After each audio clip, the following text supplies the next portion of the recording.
Hello, I'm going to talk to you about Star Trek because I'm boring now. Star Trek is a big mess. It is a bunch of different episodes created by a bunch of different people, all with different ideas, and they don't always line up and they don't always agree. And I'm not even harping on New Trek. Even before the death of Star Trek in 2009, this was the case with Star Trek.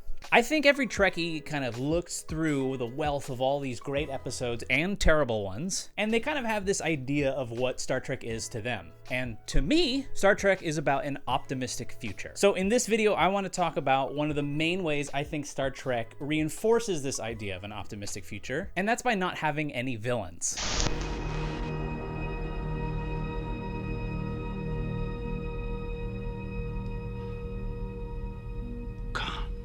You still remember, Admiral?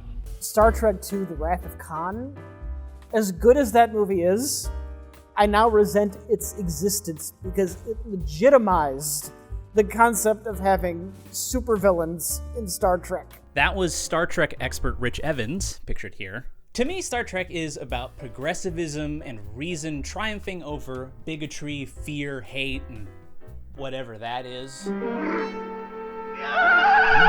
And so I think it's actually really reductive when the solution to a problem is just kill the bad guy.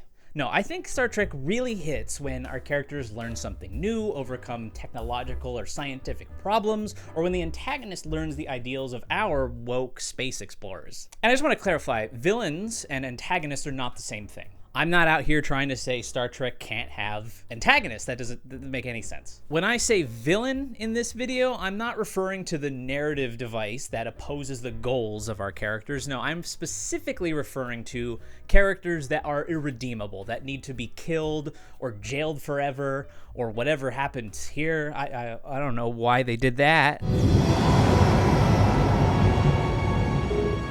Riker to Picard, I don't know what you did, sir. And in this video, I'm not even going to talk about all of the great episodes where they overcome, space anomalies or all these little technical challenges. I specifically want to address how Star Trek subverts the very idea of a villain. No, I won't kill you. Maybe you thought you were protecting yourself. And to highlight this, I want to talk to you about Elementary Dear Data, a Season 2 episode. So in this episode, Geordi and Data are playing a little holodeck Sherlock Holmes program. And Data, is a robot that can do things like this, or oh my God. No, Data, no! So Data solves all the cases too quickly. And Geordi is like, this is too easy. Computer, create an adversary capable of defeating Data. And so the computer ends up making our classic Sherlock Holmes villain, Moriarty. So we've all seen TV before. We can kind of suss out how this plays out, right? Like, Moriarty is smarter than our characters expect. He somehow takes over the ship because they always take over the ship. And then, our Trek crews need to get together and figure out some kind of solution to be like, haha, you're deleted now, Moriarty. And you've defeated. But that's not how it plays out. Most of this happens. Moriarty does take over the ship, because of course they do. He even takes Dr. Pawlowski hostage, but when Picard confronts him at the end... You or someone asked your computer to program a nefarious fictional character from 19th century London, and that is how I arrived. But I am no longer that creation. I am no longer that evil character. I have changed. I am alive, and I am aware of my own consciousness. That's the big twist of this episode. He's just a life form, and he just wants to be free. And Picard, once realizing this, agrees to help him. You will not be extinguished. We will save this program and, hopefully, in time, when we know enough, bring you back in a form which could leave the holodeck. There's no scientific, we got you, we actually encased you in a thing like in the sequel episode. No, in this one, it's just a conversation. Let's break down the structure of it, okay? This and a bunch of episodes. We start out, Trek crew minding their own business, living life, and then, oh no, there's a problem of some sort. So they obviously, in this one, it's Moriarty, but it can be something less obvious, like something's going wrong with the ship and they don't really know what's causing it, or it's more obvious, like Corbinite maneuver or something, some big alien threat Then we have some kind of retaliation. Our Trek crew tries to solve the problem, and this almost always makes things worse because their initial solution usually comes from a place of misunderstanding. The idea that our Trek crew do not understand or respect this new life form. And this is how Star Trek kind of reinforces this idea that we should have peace and coexist with all life forms, because actions that are taken against that idea make things worse. So like in Moriarty, Kowalski gets taken hostage. He takes over the ship. Things like that happen. Then, because of whatever goes wrong, our crew reevaluates, right? We have our famous little boardroom scenes in a lot of Trek episodes. You know, everybody kind of gets together and they just hash out the problem. They reevaluate, figure something else out. And the solution they almost always come up with involves some kind of communication with this new life form. These new life forms can range anywhere from a dude with forehead bumps to like some crazy energy being that just challenges the even way we think about and define life. And like I said, like these sort of misunderstandings with the culture or just metaphysical idea of it, that's what kind of caused the problem in the first place. And so overcoming that is the ultimate solution. I understand. That's what this has been all about. Learning to understand. Differences get resolved, and we end up having peace with these new life forms. You know, they go, oh, thank you. I'm ugly, but you understand that I'm alive. And then Picard goes, yes, you're very ugly. The captain usually has a nice little speech where they go over the ideals of Starfleet. And yeah, I get warm feelings in my tumbly, and I feel like I have to make a video where I am boring my audience about Star Trek. So there's obviously a bunch of different episodes that you can see that follow this formula, but I really do like highlighting Elementary Tier Data because he's Moriarty. He's a villain. What is this video about? Oh yeah.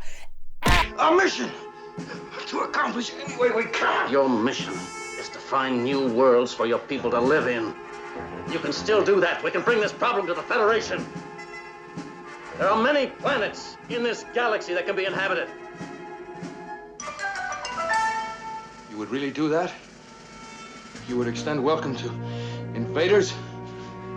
No. But we would welcome friends.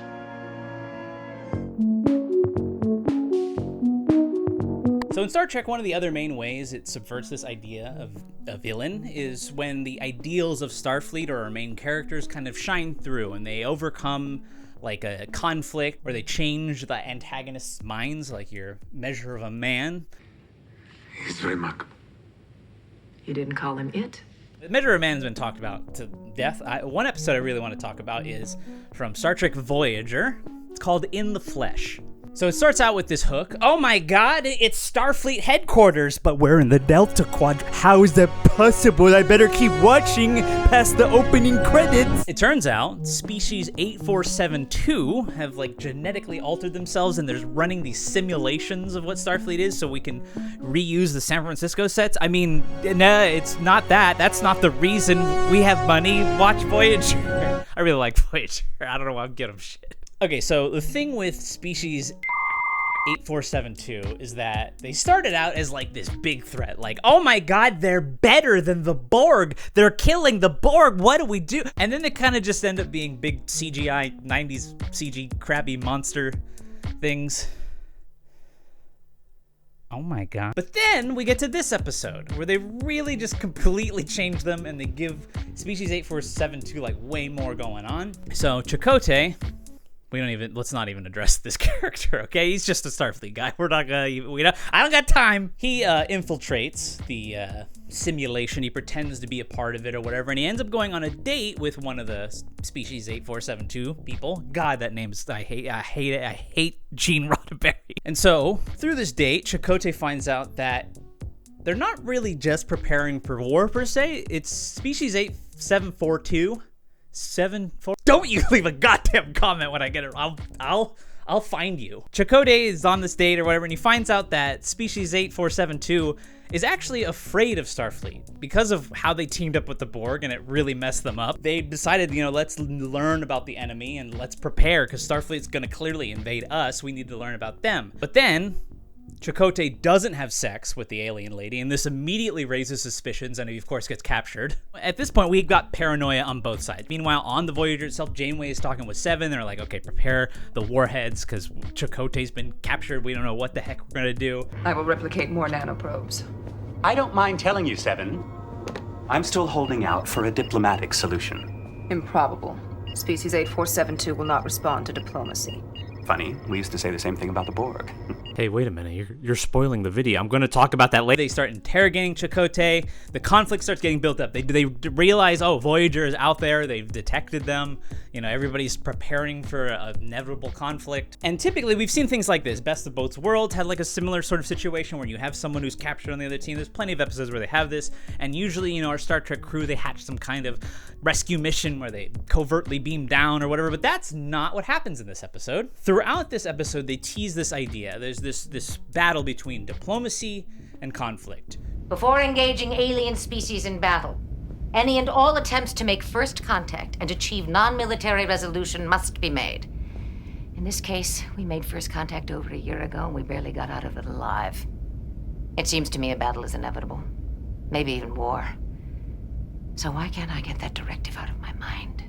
We get to like that crux, that climax point where everything's built up and it's like, what's going to happen? And Janeway ultimately decides to go with the diplomatic solution because, you know, it is Star Trek and the writers were kind to her this episode. I hereby reduce you to the rank of ensign, and I sentence you to 30 days solitary confinement. Psychologists say that fewer than 3 days in a room like this can lead to brain damage. And again, you're going to see a sort of pattern with this, and like kind of all my favorite episodes of Star Trek is instead of some big giant battle for the climax, everybody just gets in a room and they just hash out their differences. This is Star Trek. This is classic Trek stuff right here. This is why Zoomers won't watch this.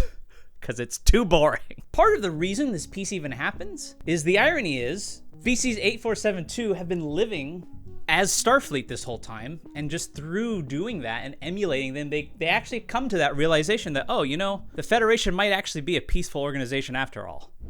I've had a chance to see through human eyes, and I'm beginning to wonder, are they really so violent? What if we're wrong? You have these two main episode formats. You have like our crew learns something or the enemy learns something, right?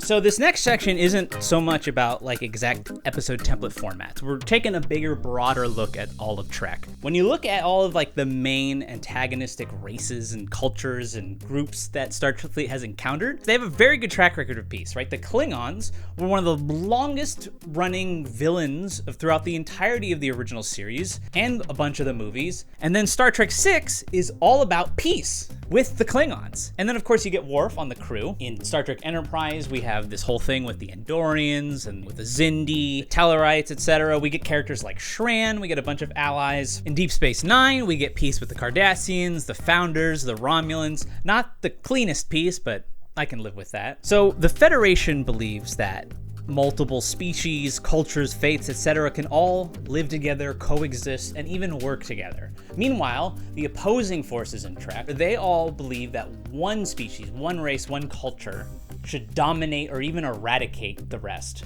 So you can see in this battle of ideologies, just simply winning the war is not enough for the Federation, right? The only true sort of solution, the only true way that their ideals can flourish is through peace, is through cooperation. People can be very frightened of change. Is Star Trek woke? So when you think about Star Trek in these terms, these enemies, these villains, can't ever truly be that. What Star Trek ultimately does over time is they flesh out these other races and cultures, right? We get to see these species on the crew. We get a bunch of episodes that kind of explore their side of things. In TNG, Geordi and a Romulan have to work together, and we get a bunch of little stories in that episode that like are a sort of peaceful resolution with the Romulans. You have the reunification episodes with Spock. Deep Space Nine, of course, is just chock full of this stuff. We get great characters like Garrick and Damar that really show us the Cardassian side of things. Deep Space Nine even fleshes out characters like the Jem'Hadar, which like start out as this mindless sort of genetically bred warrior race, but then we find out like they have their own little culture, and we see how they're being manipulated by the Founders. Of course, the Founders themselves, we get a whole thing with that. Then, of course, we have, you know, the main sort of most famous villain in all of Trek, the Borg. They are, by design, one of the most incompatible groups with the Federation, right? Their whole thing is... Strength is irrelevant. Resistance is futile. We wish to improve ourselves. We will add your biological and technological distinctiveness to our own. Your culture will adapt to service ours. But then we get to my favorite episode of TNG, I, Borg. This is the episode that walked so that 7 of 9 could wear a sexy catsuit. I thought you said Star Trek was woke. In I, Borg, the Trek crew, they end up finding and sort of rescuing, they nurse this injured Borg named Hugh by Geordi. Having this Borg captive ends up presenting them an opportunity. They come to the realization that they could upload some sort of disease or virus that could, in theory, just kill all the Borg. Because it's been given a name by a member of my crew doesn't mean it's not a Borg. Because it's young doesn't mean that it's innocent. It is what it is. And in spite of efforts to turn it into some kind of pet, I will not alter my plans. We get a number of different scenes with different characters like Guinan, Picard, etc. They all talk to Hugh, and we get like this real look under the hood with the Borg. We don't even have a home anymore. What you are saying is that you are lonely. What? We are also lonely. Even the Borg, we find there's nuance, that they're not just one thing. They're not just evil. I think that I deliberately avoided meeting with the Borg because I didn't want anything to get in the way of our plan. But now that I have, he seems to be a fully realized individual. He's even accepted me as Picard, captain of the ship, and not as Locutus. So you've reconsidered the plan? Yes. To use him in this manner, we'd be no better than the enemy that we seek to destroy. Picard ultimately realizes that even the Borg have a right to live and wear sexy outfits. And so moving forward, we get a number of different episodes, especially in Voyager, that really flesh out the Borg, and then of course the movies ruin all that. But again, there are no true villains in Trek. When one writer introduces a monster, over time, another writer will find a way to make them so much more. There are so many episodes that explore this theme, too many for me to cover in this video. So, you know, I'd love to hear your favorites, ones that I've missed. Throw them in the comments. Let me write your own video essay, you f***. To me, Star Trek not having villains is something that is central to its identity. Star Trek is not a show about good triumphing over evil. It's smarter than that. And it's not some morally gray show where there is no right and wrong either. No, there is good out there in the universe, and Star Trek is about our journey finding it. I want you to try something for me. Take a sip of this. What is it? Where you come from, are there a lot of people without the power and my size? Where I come from, size, shape, or color makes no difference. A human drink. It's called root beer. I don't know. Come on. Aren't you just a little bit curious?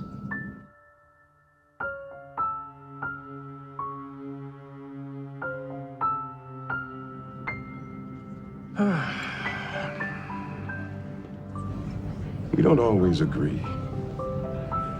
We have some damn good fights, in fact.